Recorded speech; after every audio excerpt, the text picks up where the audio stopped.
इश्की और मिशा ने किया ऑफिस का पूरा काम और थककर पहुंच गई अपने घर। वहीं इश्की ने फैला दिया पूरा कमरा और राजवीर के साथ बिताए कुछ प्यार भरे पल।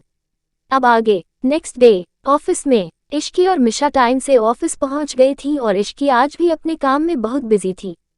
तभी उसके पास एक लड़की आई और उसे देखकर वो शॉक्ड हो गई क्योंकि वो कोई और नहीं बल्कि राधिका थी। उसे देखकर इश्की ने उससे पूछा, तुम यहाँ क्या कर रही हो?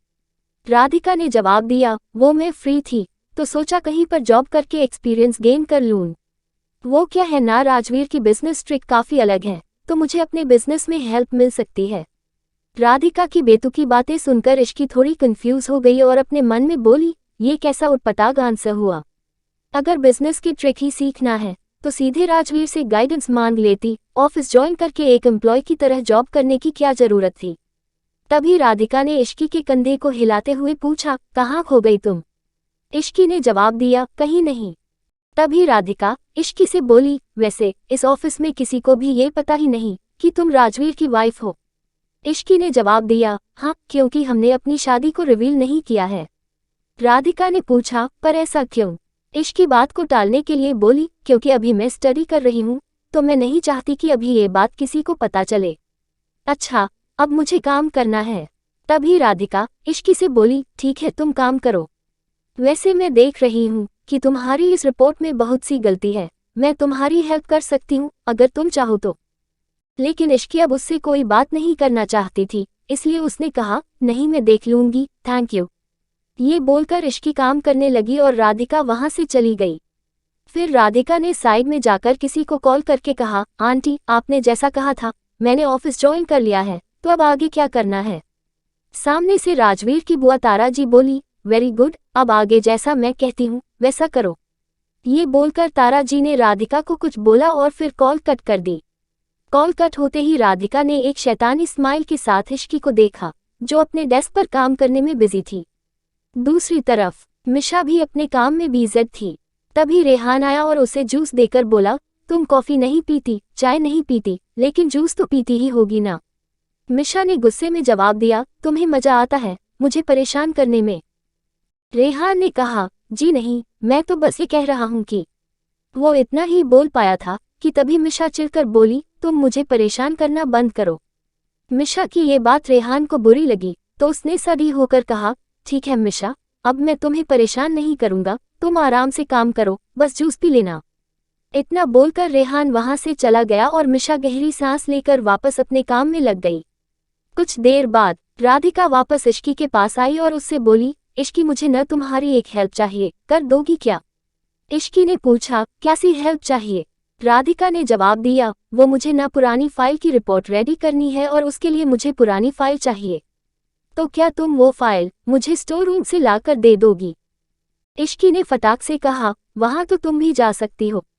राधिका इनोसेंट सा फेस बनाकर बोली, हाँ बट वो क्या है ना कि आज मेरे पैर में जरा दर्द है और फाइल ढूंढने के लिए मुझे थोड़ा चलना पड़ेगा, तो बस इसलिए तुम्हारी हेल्प चाहिए। मैं यहाँ किसी और को जानती भी तो नहीं हूँ। इस पर इश्की ने एक लंबी सांस ली और फिर कहा, ठीक है मैं ले आती हूँ। ये बोलकर इश्की उस रूम की तरफ चली गई। उसके वहां से जाते ही राधिका ने किसी को कुछ इशारा कर एक डेविल सी स्माइल दी। इधर इश्की रूम में जाकर देखने लगी तो उसे वहां पर बहुत सारी फाइल नजर आई और उसने खुद से कहा, आज के टाइम में भी इतने सारे फाइलों में कौन रिपोर्ट रेडी करता है? आजकल तो सारा काम कंप्यूटर पर होता है, पर पता नहीं इस राधिका को किसने फाइल की रिपोर्ट रेडी करने को बोल दिया है। तभी इश्की को अपने पीछे से कुछ आवाज आई तो वो पीछे पलटकर देखने लगी। उसे वहां पर एक लड़का दिखाई दिया जो करीब 25 साल का रहा होगा। वो लड़का उसे देख कुछ फाइल निकालने लगा।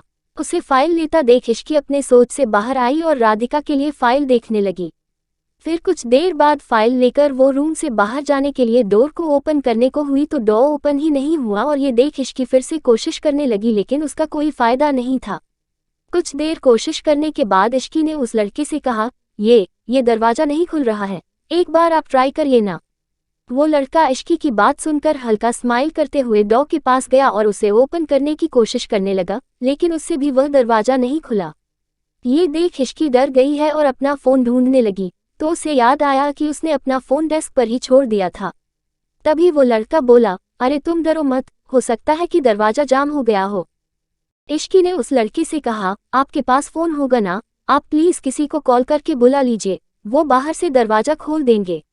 उस लड़के ने हल्की सी स्माइल के साथ जवाब दिया, फोन तो अभी नहीं है मेरे पास, वो क्या है ना, हमारे डिपार्टमेंट में फोन को सबमिट कर दिया जाता है और सिर्फ ब्रेक में ही मिलता है और अभी मेरा कोई ब्रेक नहीं है, इसलिए मेरे पास मेरा फोन भी नहीं है। उस लड़के की बात सुनकर इश्की दरवाजा पीटते हुए आवाज लगाने लगी, कोई है, हम अंदर बंद हो गए हैं, प्लीज दरवाजा खोलिए। तभी वो लड़का बोला, आप बेकार ही कोशिश कर रही हैं, यहाँ से आपकी आवाज बाहर नहीं जाएगी। उस लड़के को इतना चिल देखकर इश्की को अजीब लगने लगा और वो मन ही मन बोली, कहीं ये सब मुझे फंसाने के लिए कोई प्लान तो नहीं था, कहीं ये सब राधिका ने तो नहीं किया, अगर ऐसा है तो मैं उस चुड़ैल को नहीं छोड़ूंगी। वहीं दूसरी तरफ राजवीर अपने कैबिन में बैठकर काफी देर से सीसीटीवी फुटेज देख रहा था, लेकिन उसे इश्की बहुत देर से अपने डेस्क पर दिखाई नहीं दी तो वो खुद से ही बोला, ये लड़की ऑफिस में भी चैन से नहीं रह सकती, इस वक्त उसे अपने डेस्क पर होना चाहिए था, वो शांति से बैठकर अपना काम सकती थी, लेकिन नहीं, उसे हर जगह बस फुदकना ही है। इश्की बहुत देर से उस लड़के के साथ रूम में लॉक थी, उसे अब गुस्सा आने लगा था। तभी उस लड़के ने कहा, वैसे मेरा नाम यश है और आपका? इश्की इस समय बहुत गुस्से में थी और उसे राधिका पर बहुत तेज गुस्सा आ रहा था। वो गुस्से में चिल्लाकर बोली, झांसी की रानी। यश ने हैरानी से पूछा, अरे आप गुस्सा क्यों कर रही हैं? यश ये बोलते हुए अचानक से इश्की के पास आकर उसे पकड़ने लगा। तभी राधिका रूम के बाहर अपने साथ कुछ एम्प्लॉय को भी ले आई, ये बोलकर कि उसे अंदर से कुछ आवाज सुनाई दे रही थी और इस रूम का दरवाजा भी नहीं खुल रहा। फिर उसने पियून को चाबी से दरवाजा खोलने के लिए कहा। तभी वहां मैनेजर भी आ गया, क्योंकि उसे इस जगह से शोर सुनाई दे रहा था और राधिका ने उसे भी यही सारी बातें बता दी। उस मैनेजर को ये सब सुनकर बहुत तेज गुस्सा आ गया, क्योंकि उसे पता था कि अगर ऐसा कुछ हुआ तो राजवीर उसका क्या करेगा।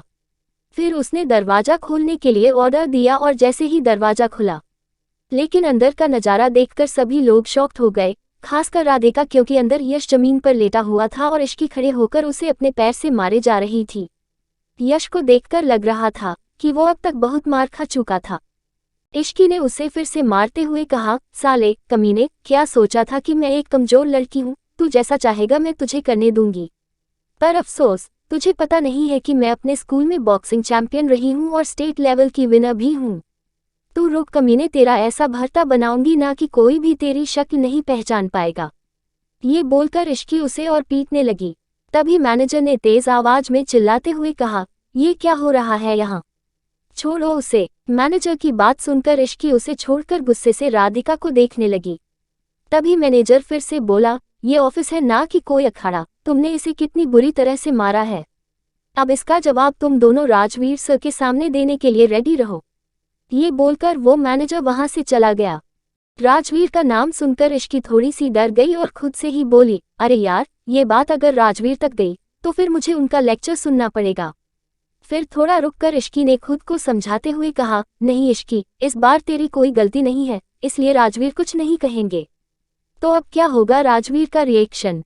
और भी इंटरेस्टिंग स्टोरी देखने के लिए सो प्लीज प्लीज प्लीज मेरे चैनल को सब्सक्राइब करें एंड वीडियो को लाइक, शेयर एंड कमेंट करें। बाय।